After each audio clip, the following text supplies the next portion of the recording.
మనం చేసుకోబోయే ఇప్పుడు ఈ chutney idli any type of dosa. మనకి దోశలు చాలా రకాలు ఉన్నాయి కదా, ఆ దోశలతో పాటు అండ్ స్నాక్స్తో పాటు అండ్ ఎస్పెషల్లీ స్పైసీ పొంగల్తో ఈ చట్నీ చాలా బాగుంటుంది. ఇప్పుడు దీనికి కావాల్సిన పదార్థాలు ఏంటో చూసుకుందాం. మొదటగా ఇది తురుముకున్న కొబ్బరి, కావలసినంత ఉప్పు, రోస్టెడ్ గ్రౌండ్నట్స్, ఒక హాఫ్ స్పూన్ నెయ్యి, కొద్దిగా మినప్పప్పు, ఆవాలు, జీలకర్ర, ఇందులోకి ఒక 8 పచ్చిమిరపకాయలు, కొద్దిగా కరివేపాకు, చిన్న అల్లం ముక్క. ఇవి సోక్డ్ ఆల్మండ్స్. ఈ సోక్డ్ ఆల్మండ్స్ ఒక 8 నుంచి 10 దాకా వేయడం వలన ఈ పచ్చడికి మంచి క్రీమీ టెక్స్చర్ వచ్చి టేస్ట్ చాలా బాగుంటుంది దీంతో. అండ్ ఈ పచ్చడి అంతా తయారు చేసుకున్న తర్వాత, పోపు వేసుకున్న తర్వాత మనం ఈ ఒక హాఫ్ చెక్క నిమ్మరసం పిండితే దీనికి ఇంకా మంచి ఇది యాడెడ్ టేస్ట్ చాలా బాగుంటుంది.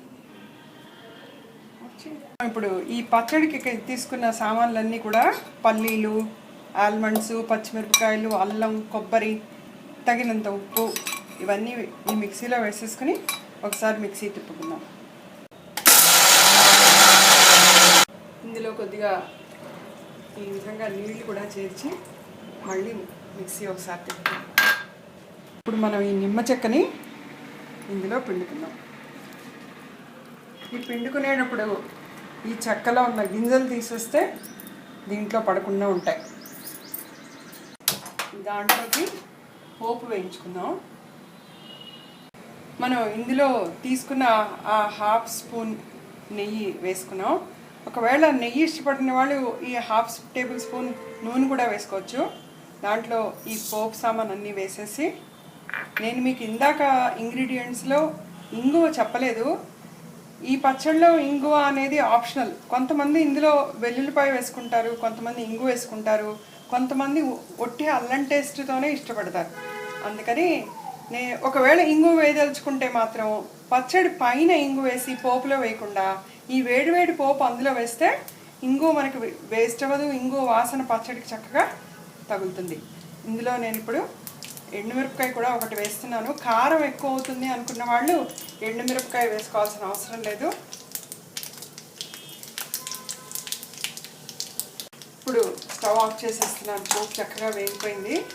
ఇందులో మనం ఈ తీసుకున్న కరివేపాకును కూడా చేస్తే ఈ వేడివేడిగా పోపు ఉండడం వలన చక్కగా కరివేపాకు వేగిపోతుంది. ఆఫ్ చేసినా కూడా దీనికి మనం స్టవ్ ఆన్ చేసి పెంచాల్సిన అవసరం లేదు. మనం ఈ కొత్తిమీరని ఇలా పైన వేసుకుని ఈ వేడివేడి పోపు దీని మీద వేద్దాం. అప్పుడు ఆ కొత్తిమీరలో ఉన్న పచ్చివాసన కూడా పోతుంది. ఈ వేడివేడి పోపు దీంట్లో వేయడం వలన,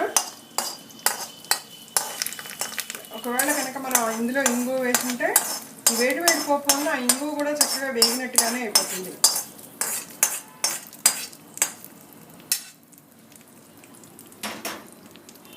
చక్కగా మనకి ఈ చట్నీ రెడీ అయిపోయింది.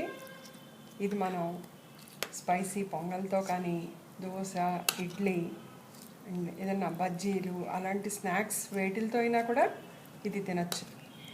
చక్కగా చాలా టేస్టీగా ఉంటుంది చట్నీ.